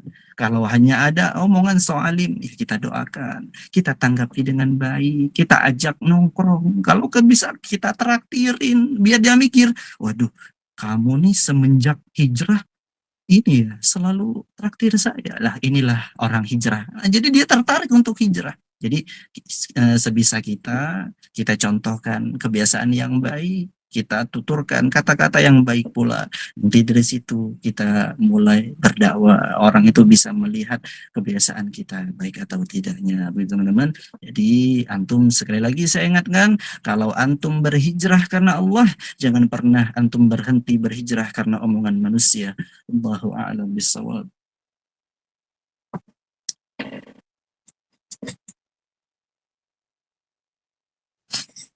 Terima kasih. Masya Allah. Ya, Masya Allah ya, tabarakallah. Udah bisa dipahami Kak Nazwa? Alhamdulillah. Sudah Ustaz. Insya Allah ya, Masya Allah. Mungkin ini untuk terakhir pertanyaan teman-teman semuanya. Di sini sudah ada Kak Baik Ulis nih yang senantiasa angkat tangan lebih awal ini ya. Tafadholi Kak Baik Ulis untuk bertanya. Assalamualaikum warahmatullahi wabarakatuh. Sebelumnya syukran kepada moderator dan Ustadz. Izin bertanya, bagaimana cara wanita muslimah menjaga harga diri dan adabnya di zaman media sosial ini sesuai dengan anjuran agama? Sekian, wassalamualaikum warahmatullahi wabarakatuh. Waalaikumsalam, jazakallahu khairan jazaa. Dan bertanya, semoga Allah memberikan urusan untuk saya. Izin Ustadz, kalau ada yang kurang tepat mohon diluruskan jawabannya. Jadi kita ini sebagai orang yang Islam mempunyai panutan, yakni Nabi Muhammad SAW, dan ditambah lagi khususnya untuk antum yang perempuan, antum juga punya panutan yang sangat luar biasa, yakni Sayyidatah Fatimah Az-Zahra radhiyallahu anha. Antum punya contoh, yakni Sayyidah Fatimah Az-Zahra, bagaimana menjadi seorang muslimah yang benar-benar diakui oleh Allah Subhanahu wa taala tentang keimanan seorang muslimah. Apalagi di akhir zaman, teman-teman. Kalau bolehlah saya menasihati antum semua adanya, kalau saya boleh memberikan nasihat pada malam hari ini, bil khusus buat akhwat-akhwat yang ada di komunitas sahabat fisabilillah, masalah media sosial, kalaulah saya bisa memberikan nasihat, kalau bisa jangan post foto-foto di sosial media. Boleh kita post, tapi usahakan itu adalah foto-foto yang tertutup secara sempurna. Tapi mohon maaf, di akhir zaman sekarang, kita yang tertutup sempurna masih bisa diedit oleh orang yang tidak bertanggung jawab, oleh orang-orang yang bisa mengedit ini dan itu. Nauzubillah, akhir zaman ini makin fitnahnya makin gede, teman-teman. Jadi untuk menjadi bisa kita terjaga, apalagi masa sosial media, lebih baik kita menghindari. Kalau bisa dihindari, kita hindari. Bagaimana cara menghindarinya? Jangan postnya foto-foto kayak anime aja gitu, foto kartun-kartun orang secara ini. Jadi nggak boleh Ustaz. Boleh sih boleh, Ada cerita, teman-teman, ada cerita yang menarik. Ada seseorang perempuan ini menanyakan kepada gurunya, ya Syekh, wahai Syekh, bagaimana kalau saya menaruh foto di sosial media saya, wahai guru, wahai Syekh? Apa kata Syekhnya? Syekhnya tersenyum sambil menjawab, wahai muridku, ketahuilah, aku mau bertanya. Apa itu Syekh? Kata si perempuan. Kata si Syekh ini, kira-kira kalau saya menaruh mutiara berlian di tepi jalan, apa yang akan dilakukan oleh orang?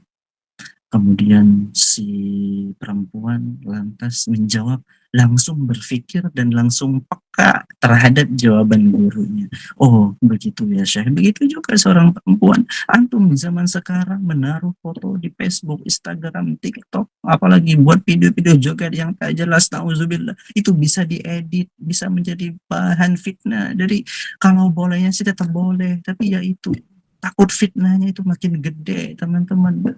Kalau kami ini laki-laki ya, kami laki-laki, mata ini tak bisa bohong, teman-teman.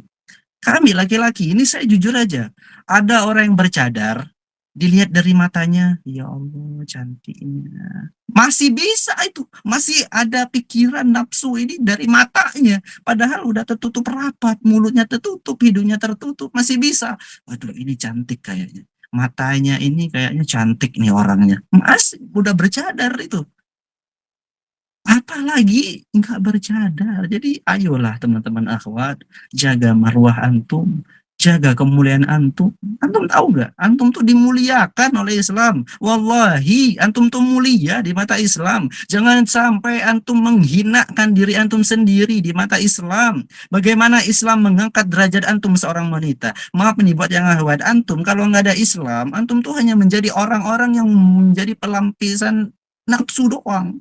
Hanya menjadi orang-orang dibunuh ketika lahir, dianggap tak bermanfaat. Tapi hadir Islam, diutus Nabi Muhammad, disempurnakan Islam, disempurnakan adat-adat yang ada pada zaman jahiliyah, diangkat derajat seorang wanita. Antum dimuliakan, jangan sampai antum menghinakan antum sendiri. Yang mana Rasulullah, kata Kak Fani, moderator kita bersama, Rasulullah tahan, dipanai oleh panah-panah, menahan cacian-cacian itu, menahan dari siksa-siksaan dari kafir Quraisy. Untuk apa? Ya untuk kita, khususnya mobil khusus antum nih yang akhwat nih. Jangan sampai membuat Sayyidina Fatimah Zahra kecewa, membuat Rasulullah kecewa. Berapa banyak orang sekarang yang bercadar, pun teman-teman, yang bercadar pun sekarang merusak esensi dari cadar itu sendiri.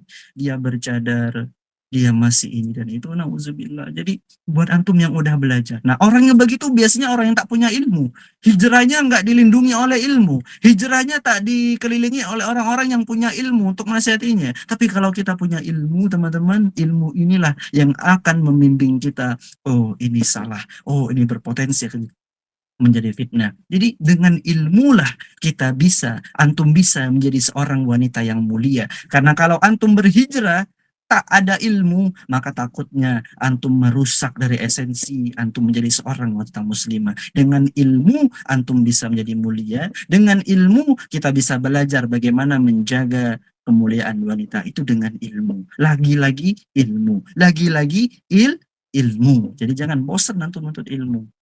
Dengarkan apapun dan siapapun yang menyampaikan, ambil untuk sebagai pembelajaran. Jadi untuk wanita, saya mohon kalau bisa boleh mah, kalau ditanya boleh atau enggak boleh, ya tetap boleh. Tapi kalau ditanya baik atau lebih baik, kita pilih lebih baik. Lebih baik jangan. Ustaz, saya kan syar'i yang di-post. Iya boleh, tapi lebih baik jangan. Lebih baik jangan gitu. Kalau dari saya mah terserahnya ada di antum. Nggak apa-apa Ustadz bilang nggak boleh, saya hajar terus, saya post terus, sebentar lagi bikin video-video ya. Yang penting saya menyampaikan apa yang perlu saya sampaikan. Kalau diterima alhamdulillah, kalau mau buat di bahan tafakur alhamdulillah. Yang penting di sini yang saya tahu, kita menuntut ilmu secara bersama. Insya Allah kita mendapatkan keberkahan dari guru-guru kita yang hadir di sini, mendapatkan keberkahan dari Nabi Muhammad SAW. Dikatakan oleh Kak Fani tadi, kita menjadi orang yang mulia. Mudah-mudahan kita di sini agar hijrah kita itu didampingi oleh ilmu agama. Wallahu a'lam bishawab. Syukran Ustaz.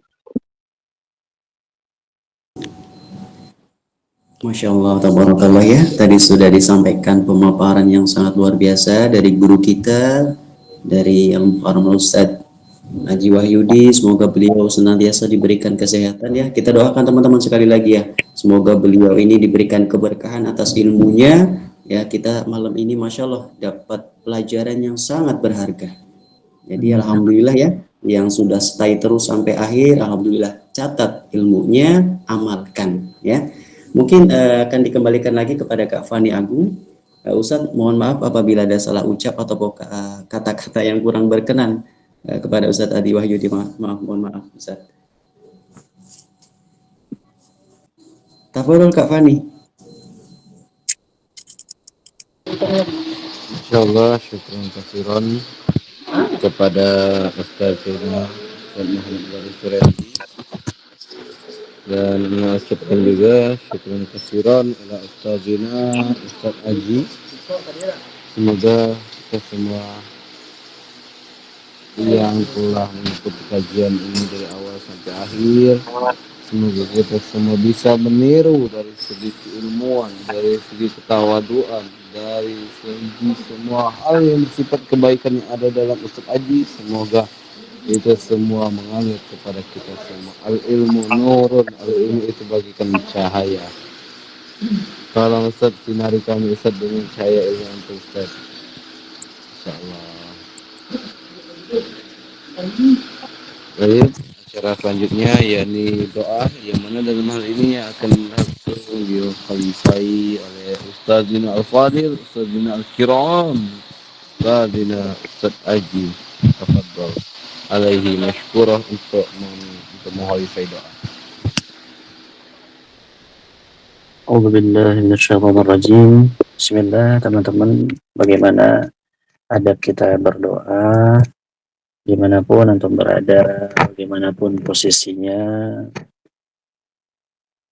kita angkat tangan, berdoa, minta ridha Allah Subhanahu wa taala, minta agar mendapatkan syafaat Nabi Muhammad, minta agar diberikan ilmu yang bermanfaat, minta dijadikan sebagai hamba Allah yang selalu akan taat kepadanya, akan selalu takwa kepadanya, agar diberikan keistiqomahan untuk hijrah di jalan Allah Subhanahu wa taala ila hadratil habibina wa syafi'ina وزهرنا ومولانا محمد صلى الله عليه وسلم وعلى آله وأزواجه وذريته وإلى جميع أصحابه الطيبين والطاهرين وإلى جميع العلماء العاملين والشهداء والصالحين وإلى جميع العلماء العاملين وبالخصوص إلى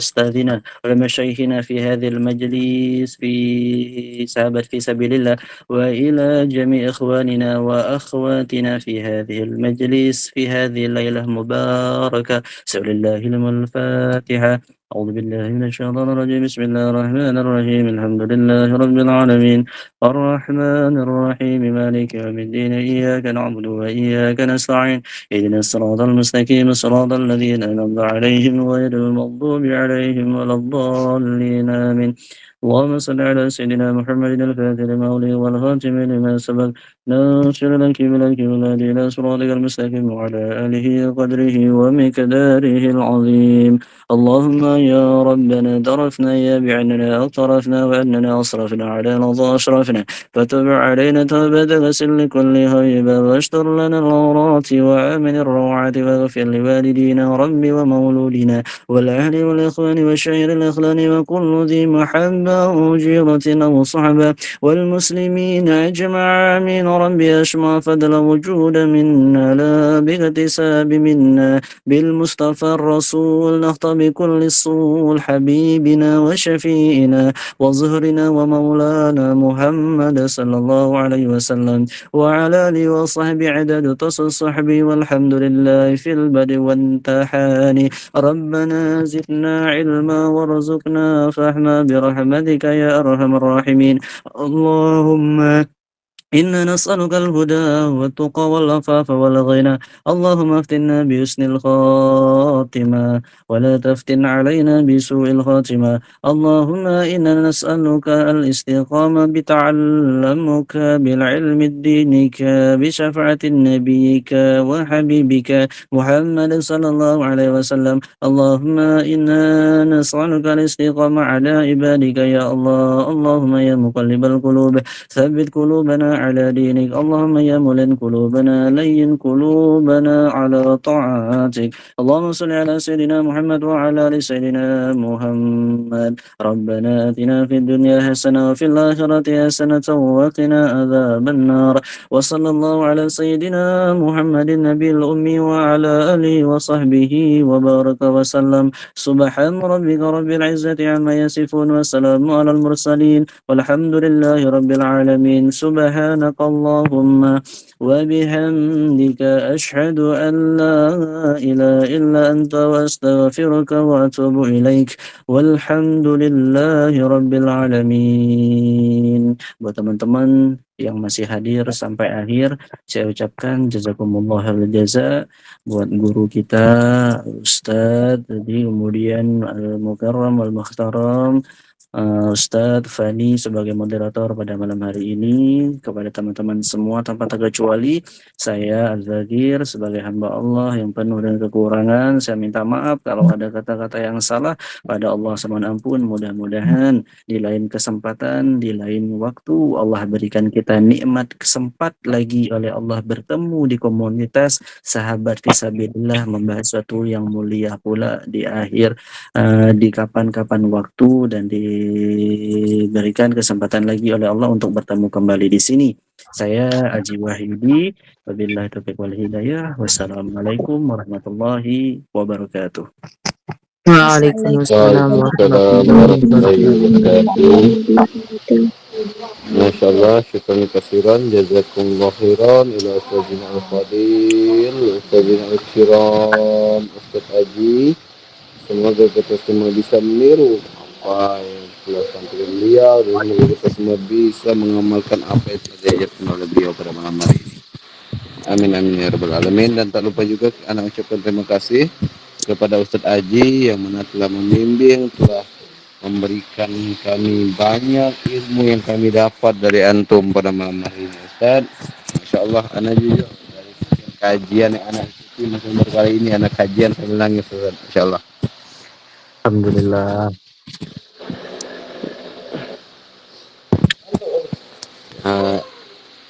Semoga apa yang menjadi tujuan antum ke depannya, dan semoga kehidupan antum dilancarkan oleh Allah Subhanahu wa taala, rezeki antum dilancarkan oleh Allah Subhanahu wa taala, dihindarkan dari semua bala dan semua penyakit oleh Allah Subhanahu wa taala. Dan tak lupa juga kami mendoakan kepada teman-teman sekalian yang hadir, ini yang hadir dari awal sampai akhir. Semoga teman-teman sekalian semoga selalu istiqomah dalam mengikuti kajian ini, dan semoga Allah Subhanahu wa taala selalu memberikan keberkahan bagi kehidupan teman-teman sekalian, dan semoga Allah Subhanahu wa taala selalu memberikan kesehatan jasmani dan rohani kepada teman-teman sekalian. Acara terakhir yang penutup, untuk menutup acara pada malam hari ini, kita semua melapaskan lapas alhamdulillah, alhamdulillahirabbil alamin, doa kafarat majelis, subhanallah wa bihamdihi, subhanallah wa atubu ilaik. Ana selaku moderator pada malam hari ini mohon maaf apabila ada kata-kata yang salah.